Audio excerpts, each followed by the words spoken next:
Most stars shine brightly, then fade into memory. But some burn with a heat so pure it exposes the cracks in the sky itself. Michael Jackson and Prince, two names that echo through every corridor of modern music. Two men who became more than human, mirrors of an era that worshiped talent but devoured the soul behind it.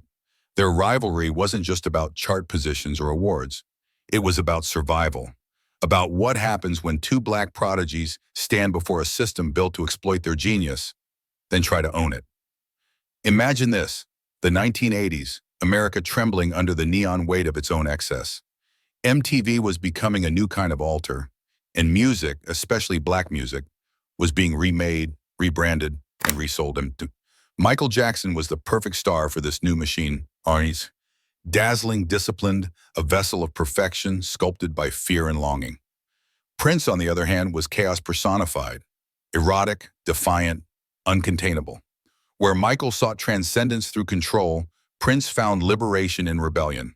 One sang of a world beyond pain, the other danced inside the flame.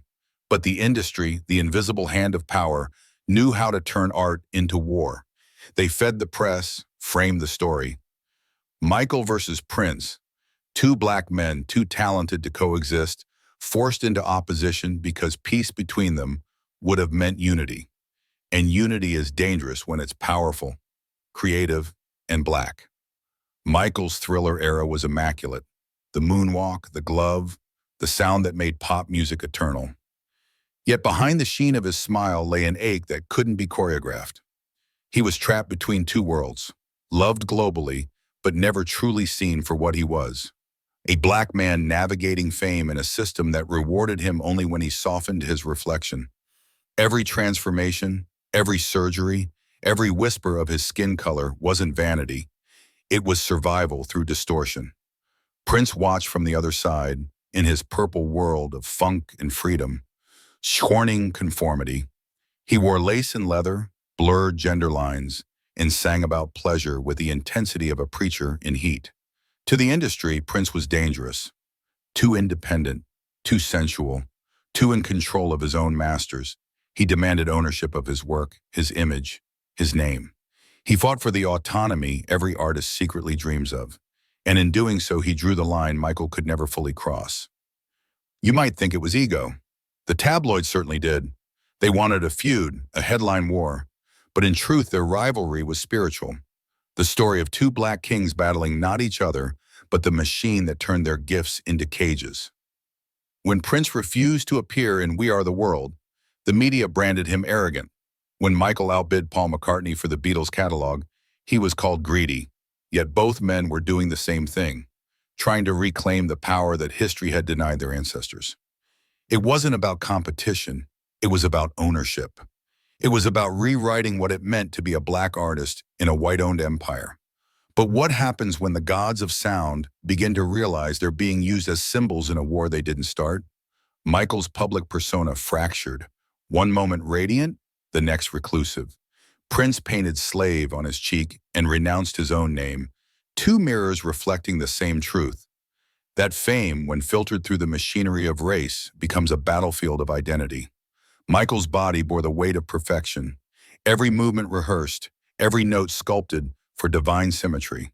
Prince, meanwhile, made imperfection holy. He turned sweat into seduction, mistakes into miracle. Both of them were haunted by something larger than themselves, the need to be free while the world profited from their captivity. By the late 80s, their paths diverged, but never truly separated. Every chart success from one became a whisper in the ear of the other. They studied each other like reflections in opposing mirrors. Michael envied Prince's creative autonomy. Prince envied Michael's global reach.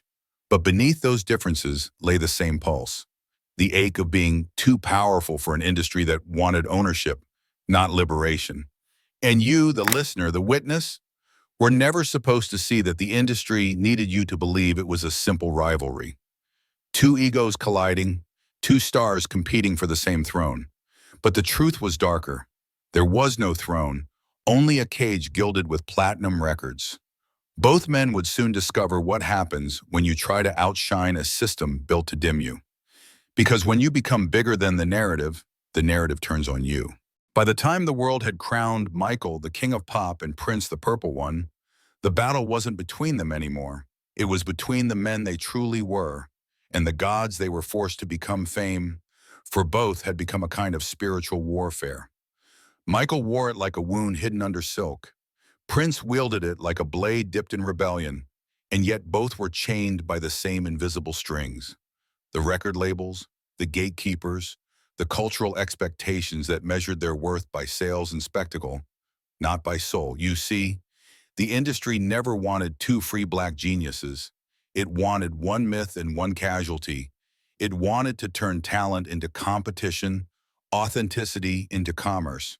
That's why Michael and Prince could never truly win, because their victories were designed to be temporary, their rebellions profitable, their pain marketable. When Michael released Bad in 1987, it was supposed to feature a duet, him and Prince, face to face, sound to sound, but the collaboration never happened. Prince listened to the first line of the song, "Your butt is mine," and smirked. "Who's going to sing that to who?" he asked. It wasn't just pride, it was instinct. He knew the game being played, that any image of them together would feed the machine that thrived on their division. And so they stayed apart. Two sides of the same coin, orbiting the same fire. Michael embodied perfection, a vessel shaped by discipline and the fear of failure. Prince embodied freedom, refusing to let any label, musical or racial, define him. Yet both were constantly forced to negotiate how black they were allowed to be. To the world, they represented different archetypes of black masculinity. Michael, the angelic prodigy turned mythic figure. Prince, the erotic rebel who refused to apologize for pleasure. But in truth, both were navigating the same tightrope. One stretched between white expectation and black expression. Michael learned to survive by making himself universal, transcendent, a being so polished that the world could no longer place him in any box. But transcendence comes at a cost. Each surgery, each softening of his image, each public breakdown was a symptom of the same disease. A world that demands you erase your roots to be accepted. Prince refused to erase anything. He painted his pain in purple and played it loud. His sexuality, his blackness, his spirituality. He mixed them all into a language too complex for the mainstream to decode. He didn't want to be liked.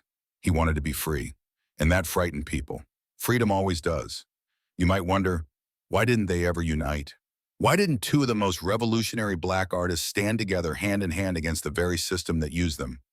The answer is bitterly simple, because the system made sure they couldn't. Divide and conquer has always been the oldest trick in power's playbook. The machine whispered in their ears, "He's your competition. He's your threat." And while they battled shadows, the true enemy stood behind the curtain, counting the money. In private, they respected each other more deeply than the world ever knew. Prince admired Michael's perfection, his obsessive pursuit of artistry. Michael, in turn, envied Prince's autonomy, his ability to speak without filter. Yet both men shared the same haunted knowledge. That genius alone wasn't enough to save them. Their rivalry became a myth, because myths are easier to sell than truth. The truth is uncomfortable, that these men were reflections of a system that both exalted and destroyed its brightest stars. One bent until he broke, the other disappeared into reinvention after reinvention, trying to stay ahead of the trap. By the 1990s, their worlds had begun to shift. Michael's face, now porcelain and fragile, became a public obsession. Every feature dissected, mocked, debated. The media turned his pain into entertainment. Prince, meanwhile, waged war against his label, scrawling "slave" on his face and changing his name to a symbol no one could pronounce. Both gestures came from the same place, a desperate cry for control in an industry designed to strip it away. You see, what looked like eccentricity was rebellion. What looked like madness was resistance. Both men were fighting the same battle, to reclaim their humanity in a business that sold their souls by the unit. And as you watch them now, through music videos, documentaries, endless retrospectives, you can feel that tension vibrating beneath every note. The glitter, the choreography, the sex, the spectacle, all of it was armor. All of it was the language of two men screaming in code, I am not your product. But the world rarely listens until the music stops. By the late 1990s, the rivalry between Michael Jackson and Prince had evolved into something more mythic than real. A mirror held up to the entire music industry, reflecting its obsessions with image, power, and control. The tabloids sold their supposed feud like a soap opera, but behind the headlines, something darker was unfolding. The slow erosion of two men who had given everything to an empire that never intended to give back. Michael was dissolving into his own mythology. His fame had become radioactive, too powerful to contain, too toxic to touch. The same world that once crowned him king now watched for every flaw, every scandal, every whisper. He had become both spectacle and sacrifice. In his eyes, you could see the exhaustion of a man who had been turned into an icon before he ever had a chance to be a human being. Prince, on the other hand, was rebelling openly. He rejected the record labels, refused to play by their rules, and demanded the right to own his masters. To most of the industry, it looked like insanity. But to those who truly understood, it was prophecy. He was fighting for the next generation.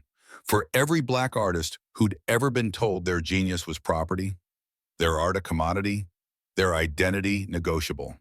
And while Michael and Prince rarely spoke of each other publicly, their stories began to echo. Two different languages telling the same truth. Both had been crowned, both had been broken, and both were now demanding something the industry could never fully comprehend: autonomy.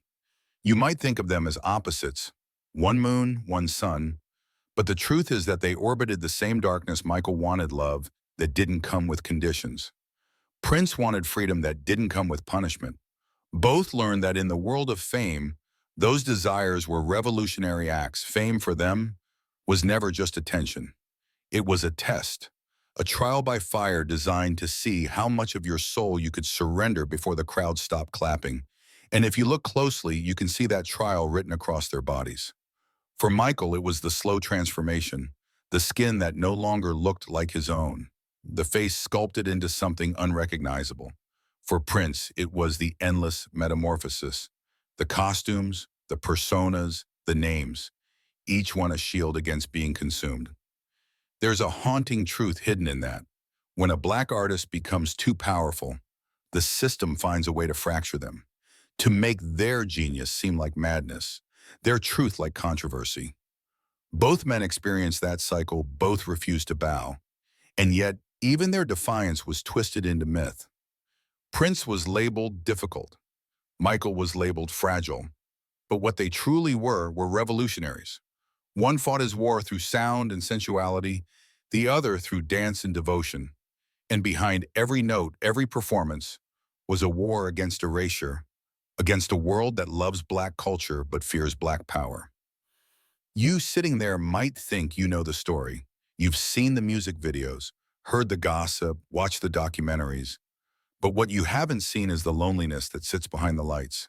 The cost of genius is isolation. The higher you rise, the fewer people can breathe at your altitude. And for Michael and Prince, the air at the top was thin, cold, and cruel. By the early 2000s, both men had become living symbols of resistance, even when they didn't intend to be. Michael's "They Don't Care About Us" was no longer just a song.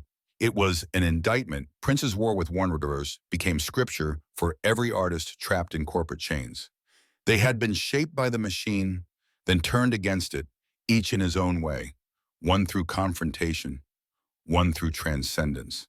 And perhaps that's why their rivalry still feels unfinished, because it was never really about who was better. It was about what they represented. Two visions of liberation, two interpretations of what it means to be free in a world built on control. In the end, they were both prophets.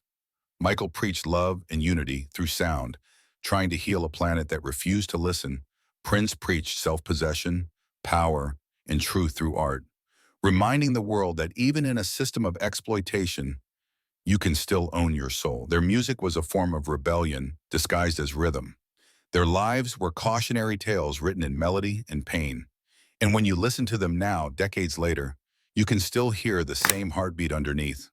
The rhythm of two men who refused to surrender their humanity for fame. But fame has a cruel sense of irony. It worships its idols until the moment they falter, then feasts on the fall. And when both of them began to fade from the spotlight, the world acted shocked, as if it hadn't spent years devouring them, because the truth is, legends don't die from fame. They die from what fame demands. When the world lost Prince in 2016 and Michael years before in 2009, it wasn't just the end of two lives. It was the closing of an era when black genius could still bend the world. Even under the crushing weight of exploitation, their deaths were different in cause but identical in consequence. Both became martyrs to the very machine they once ruled. And as tributes flooded in, glowing obituaries, tearful interviews, endless reruns of their greatest moments, the same industry that broke them began rewriting their narratives to suit its conscience.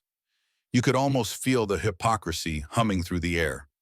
Networks that once vilified Michael's eccentricities suddenly praised his artistic courage. Magazines that ignored Prince's fight for creative ownership began calling him a visionary of independence. Death has a way of cleansing reputations that truth never could. But behind the posthumous reverence, their shadows still whisper the same question: how much of their suffering was necessary for our entertainment? Because that's what it was: consumption. The masses fed on their music, their movements, their mystique. The tabloids fed on their vulnerability. The corporations fed on their labor. And in the end, the artists who gave the world everything were left starving for something it could never give. Peace, Michael once said, the greatest education in the world is watching the masters at work. But the tragedy was that he was the master, and the world never let him rest long enough to be human. Every smile he gave in interviews carried the weight of a man performing for survival. Every public appearance was an act of endurance. He lived in a golden cage, adored, envied, and utterly alone. Prince, meanwhile, learned to navigate fame differently. He built walls, guarded his mystique, and controlled his art with religious precision. To outsiders, that secrecy looked strange, even arrogant. But to those who understood the cost of exposure, it was self-defense. He'd seen what fame did to Michael. He wasn't going to let it devour him too. His rebellion wasn't just artistic, it was spiritual. Every performance was a sermon about autonomy, every silence a protest. Their paths crossed, but never converged. Not truly, because while they admired each other's genius, they also embodied opposing philosophies. Michael wanted to unite the world through love. Prince wanted to free it through truth. One reached outward, the other inward. Yet both were reaching for liberation from an industry that saw their blackness as marketable, but never sacred. It's easy to romanticize their rivalry as entertainment, but beneath it lay a grim reflection of how the world treats its icons. It pits them against each other to distract from the system that exploits them both. It builds hierarchies where there should be solidarity. And in that way, Michael and Prince were not just rivals. They were mirrors reflecting each other's imprisonment. And you, the viewer, the listener, the witness, are part of that equation. You've danced to their songs, felt their voices move through your veins, but have you ever stopped to ask why their pain feels so familiar? Because in their struggle, you recognize your own. The pressure to perform, to please, to fit into a role the world designed for you. Fame is just the amplified version of what everyone feels in miniature. The battle between who you are and who the world expects you to be. That's why their stories resonate so deeply. They weren't just about music or money or power. They were about survival. Michael and Prince each carried the weight of representation, to be black and extraordinary in a world that punishes both. Their every move was politicized, their every mistake magnified, their every triumph commodified. And yet, they continued to create, to sing, to dance, to transcend, because creation was their rebellion. By the time the lights dimmed on both of their lives, they had already changed the DNA of modern music. Michael transformed performance into ritual, a blend of innocence and electricity that made every crowd feel both seen and judged. Prince turned sound itself into revolution, bending gender, genre, and on into a single pulsing truth. They were alchemists, turning pain into rhythm, isolation into art. And still, the darkness lingered. Because genius doesn't protect you from being misunderstood, it amplifies the misunderstanding. The same brilliance that made them immortal also made them targets of envy, of media hysteria, of exploitation disguised as praise. The industry adored their output but feared their autonomy. It celebrated their talent but controlled their legacy. In the end, both men paid the same price for different forms of freedom. Michael was broken by love, the need to be accepted, to be embraced beyond the music. Prince was broken by principle, the need to be in control, to never surrender his identity to the machine. One was consumed from the outside, the other burned from within, but neither truly lost. Because legends don't end, they evolve. Their songs still echo in the streets, in headphones, in the movements of new artists who grew up studying their defiance. The world that once tore them down now profits from their resurrection. But somewhere in that cycle of irony lies a quiet form of justice. They can't be erased anymore, because every time their names are spoken, every time their music is played, the truth they stood for rises again. Unbroken, unburied, undeniable legends may fall, but their truth always rises.